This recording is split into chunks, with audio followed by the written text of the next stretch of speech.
We are about halfway through the transfer portal window, and this thing is going absolutely bonkers. Let's talk about it. Welcome in. I'm Pete Mundo. We're Heartland College Sports, where we cover the Big 12 Conference. And, we're not quite to our Big 12 window of bowl games yet. We did have West Virginia the other night. We'll get to that coming up here on the show as well. But right now, what is everybody talking about in college football? The insanity of the transfer portal and the broken nature of college football. And there's no doubt it's broken. It needs serious reform. You're finally getting coaches starting to speak up about it, but it's not enough. We're going to need more of that. And then we need the adults to come together and actually create a system that is not as ridiculous as the system we are in now. Welcome in. I'm Pete Mundo. We're Heartland College Sports. If you are just hopping on, hit that thumbs up right now in the video on YouTube. And as always, thank you for the ratings and reviews on the podcast. Greatly appreciate you guys doing that. We got a lot of those 5 stars that came in last week after SEC fans tried to sabotage the podcast with a bunch of 1-star reviews. So if you're listening, please do drop that 5-star rating and review. It means the world to us, and hit that thumbs up right now on the YouTube video. So the transfer portal window opened up back on December 9th, 10 days ago from when this show is being recorded on Thursday, December 19th.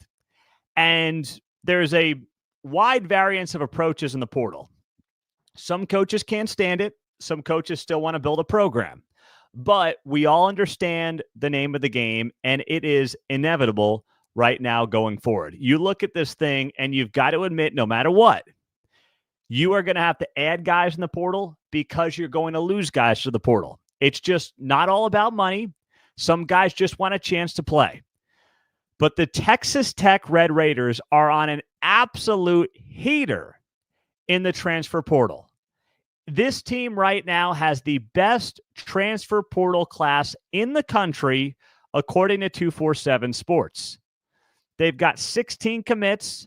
7 of those 16 are 4-star guys. The other 9 are 3-star guys.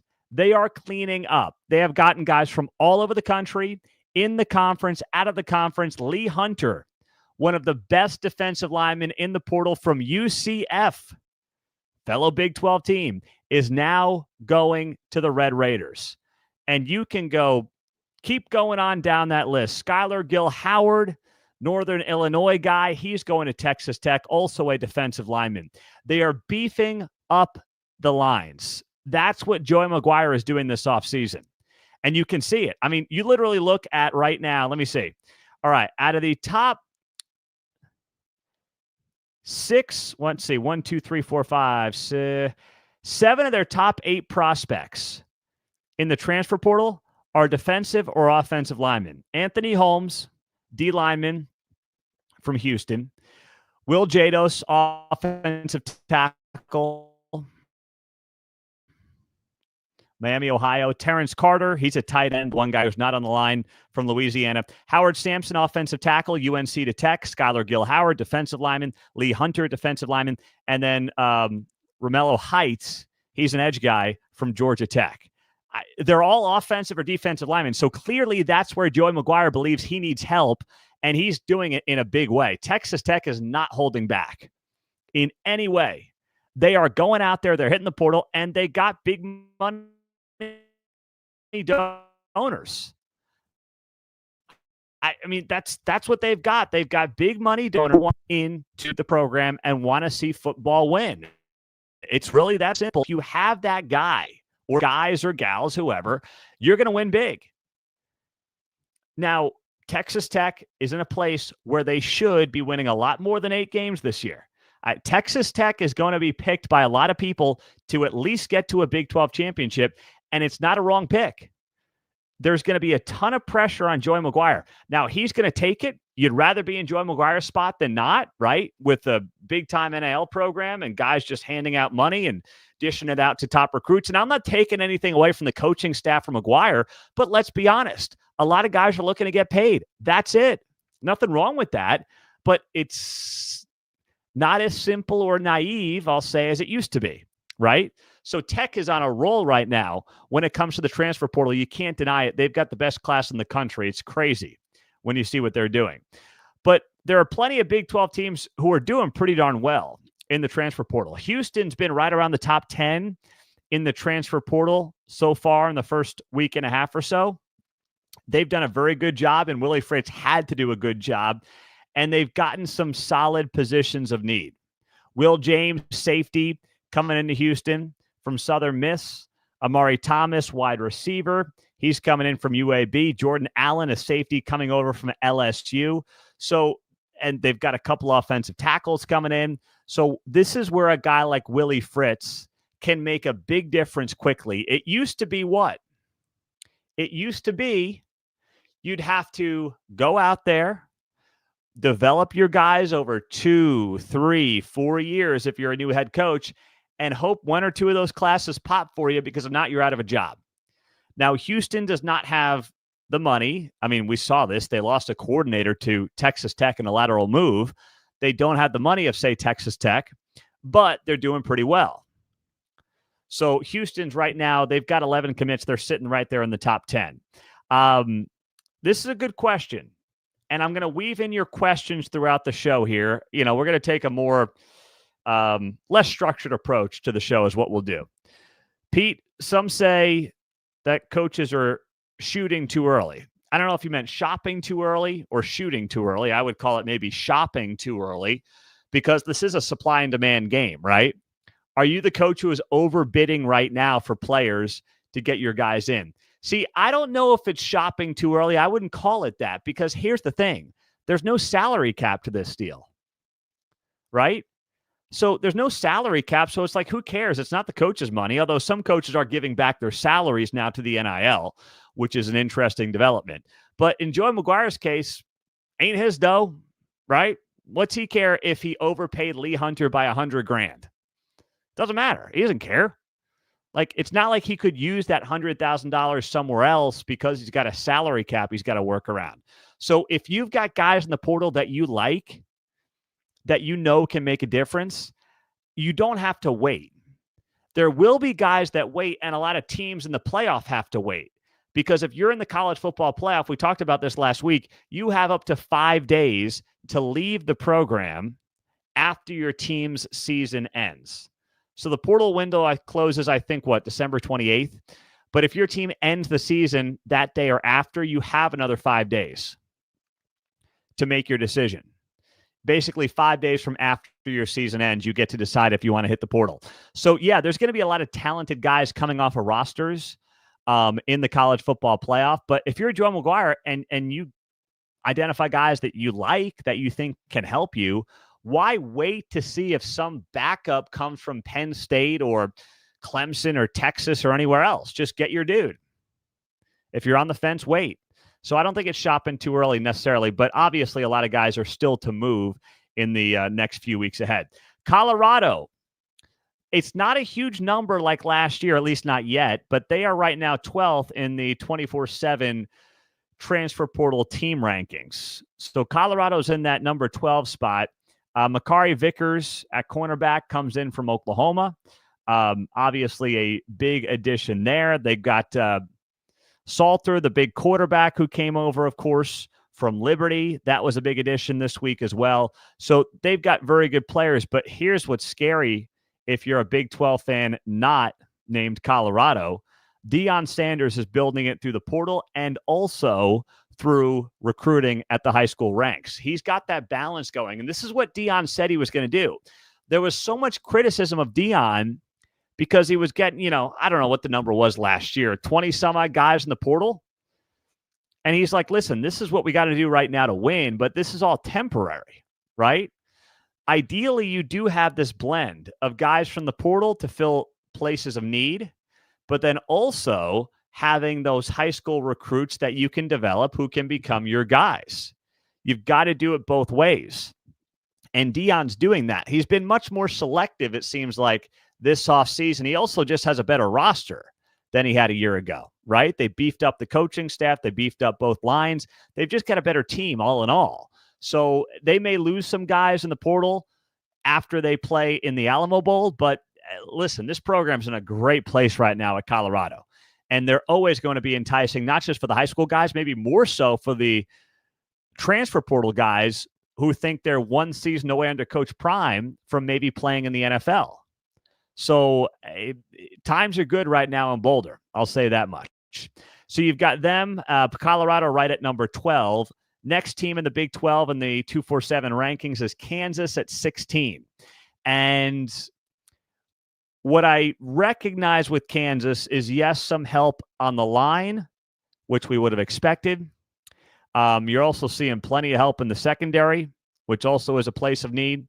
So when you look at Kansas's class thus far, Tyler Mercer, their top guy, interior offensive lineman coming over from North Texas. You got a wide receiver in Cam Pickett. He made the move to Lawrence from Ball State.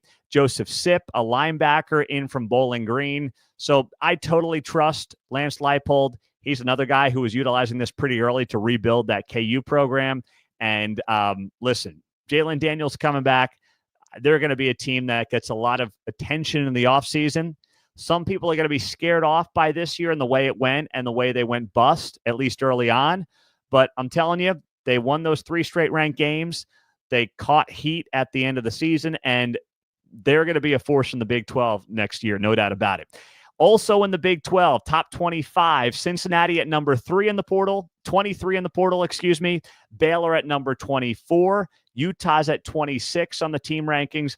Iowa State comes in at 29 with 4 commits. But here's the thing. The quality of recruit, because remember how 247 and all these recruiting services do this. The rankings are not just based on the average rating of the player. It's also based on how many players you have.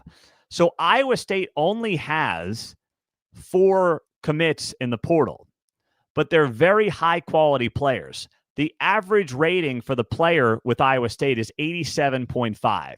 That's better than Michigan, Utah, Virginia, Baylor, Cincinnati, Florida State, Arkansas, Michigan State, Kansas, UCLA, Louisville.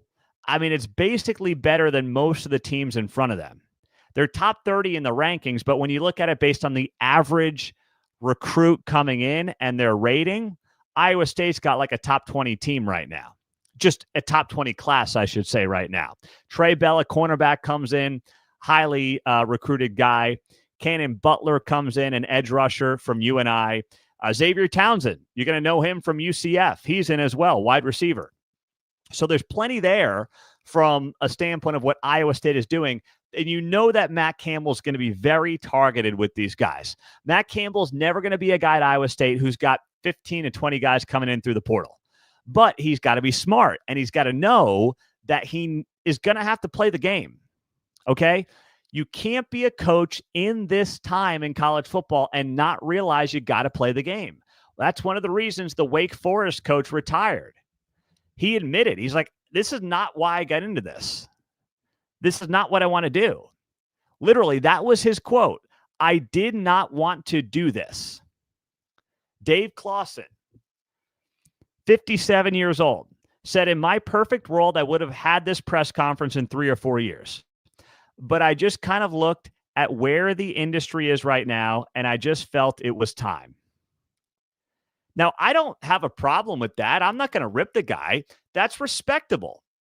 He knew what he didn't want to do anymore. He didn't want to play the game. He has no interest in doing it this way. So that's cool. I mean, knowing that is fair than to hang it up and tell your program, basically tell your boss, I quit. I'm done. I'm out. That's totally fine. It's not the way it was even 3 or 4 years ago, right?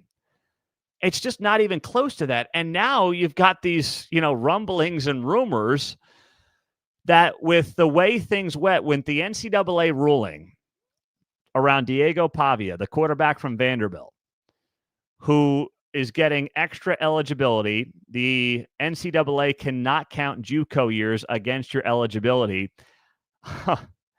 Let's just put it this way. You are going to have a lot of challenges of guys who are going to say, you know what, I'm just going to play college football till they tell me I can't anymore, till they don't want me there. We will explore this more in the days ahead, But just know these court rulings are disastrous for any semblance of structure in college football. It used to be after 4 years, you were done, right? 4 years of eligibility, you had to go. Now, guys did get COVID years if you played in 2020 or if you were on a roster in 2020, you basically got a free year. But now what's going to happen, and Steve Sarkisian said this very well on Thursday in a press conference. He said, you're going to have guys who are 28, 29 years old playing college football. He's like, what's the point? I don't get it. He's like, it just doesn't make any sense. There's not going to be an end to any of this, which is going to stunt the growth on the back end for 18, 19-year-olds. And you're going to have guys challenging the NCAA and saying, why can't I play for 6, 7, 8, 9 years? Why can't I do it? Now, of course, you might say the free market should take care of it, just like the NFL. And basically, when a team doesn't want you, you're going to not have a job. But college is different. Like, what's going to happen? A guy who, let's say, he plays D1 ball, Power 4 ball for 4 years. Maybe he gets in 5 or 6. Suddenly, he's getting a little older, getting a little slower, but he can't play in the NFL. What's he going to do? Then he goes at 25 years old and plays at the group of 5 level. He makes a little bit of money there. He's doing a little something for a couple of years, group of 5. And then he's washed up there. What's he then go do? Play FCS football at like 27 years old? I mean, I'm half joking here, but the ridiculousness of it is not an impossible scenario to imagine. It shouldn't be. That's how insane this world is becoming, right? I mean, no one knows where it's trending. No one knows exactly what's going to happen. I'm just sitting here and telling you that we have not seen the end of these bizarre court rulings, the NCAA being totally neutered, having no backbone in any of this, while also getting owned by the courts. Listen, I love this sport. I know you do. That's why you're here. But gosh, this is a bad scene all around. If you are just hopping on the live show or you're watching the recording on YouTube, would you do me a solid? Hit that thumbs up. That has slowed down lately, and that helps us a lot. So I've got to just ask you to pop on that thumbs up right there. What do you say? On top of that, if you're on the podcast, drop the 5-star rating and review. We're pushing back on some of those SEC haters who dropped us 1-star reviews. So thank you for doing that and for being a part of the show. And a quick plug as well. Some of you have been emailing me about this and reaching out, and I'm going to be getting back to folks in the days ahead. But especially as we start looking at 2025, and I hope you have great holiday plans, Christmas plans, New Year's plans. We're going to be here doing our usual stuff 3 days a week, so make sure you are subscribed to the channel. We are looking for different businesses to partner with who want to get in front of this massive Big 12 audience that we have on the YouTube channel and on the podcast as well. So, we're finding the right partners. We're talking to some different people right now. But if that is you and your business, whether you're a manager, whether you're an owner of a business, just drop me an email, Pete Mundo, MUNDO at heartlandcollegesports.com, and we will further that conversation with you. I've been creating content, building this baby up for 10 years. I'm not some advertising whiz, but as people continue to want to be a part of this outlet and this platform, if we can help them and they can help us, then it's a win for everybody. And that's what it's really all about. Now, I don't know about you. I want to see your answers to this in the chat. If you guys could let me know in the chat. If you're not an Arizona State fan, are you going to root for Arizona State? So if you're a fan of any team not named Arizona State, let me know right now in the chat if you're going to root for Arizona State. I'm going to wait to see your comments come in. You can just say yes or no. It's that simple. And I'm telling you why I'm bringing this up. Because I saw a poll that was done this week that said most fans in Big 12 states were not rooting for Arizona State. BetOnline did this study based partially on hashtags and other things. And what it showed every state in the nation, all 50, not just the lower 48. And it showed based on hashtags, who is each state rooting for. And the only state in the country that was rooting for Arizona State was the state of Arizona. And I'm not going to lie, I was disappointed in that. I looked at all the other Big 12 states, and like Utah, they're rooting apparently for Boise. Now, I get it. They're right up to the north there, but you got BYU and Utah fans. You guys dominate the state. How's it possible that now maybe there's a lot of Boise State fans who are also in Salt Lake City. I suppose that's possible, but I hope the BYU Utah contingent is rooting for Arizona State. And let me see here. I'm looking at some of your comments. All right. I haven't seen a single no yet. Oh, we got some Boomer Sooner. I got Humphrey saying, Boomer, I'm rooting for ASU. I love to see some old Big 12 folks back in the mix. We miss you guys. I like to poke fun at you, OU Texas guys. I do. It's all good natured, but we do miss you guys over here in Big 12 country. Yep. Texas Tech fan. Yep. Forks up. Houston fan, rooting for ASU. Adam, K-State guy. Yes, I'm in. Yep, Big 12 all the way. Okay, no one's saying no. All right, then we got to figure out what the heck this poll got wrong. Because here's what it also showed. It showed in Colorado, people rooting for Boise State. Kansas, people pulling for Boise State. That surprised me. In Iowa, Boise State. In Oklahoma, SMU fans in Oklahoma. I guess they figure they just can't root for Texas. I guess that's what it's all about. New Mexico pulling for Texas. Texas, obviously, Texas. Florida folks are pulling for Georgia. That's fine. I get that. That makes sense, right? What else do we have here? West Virginia is pulling for Ohio State.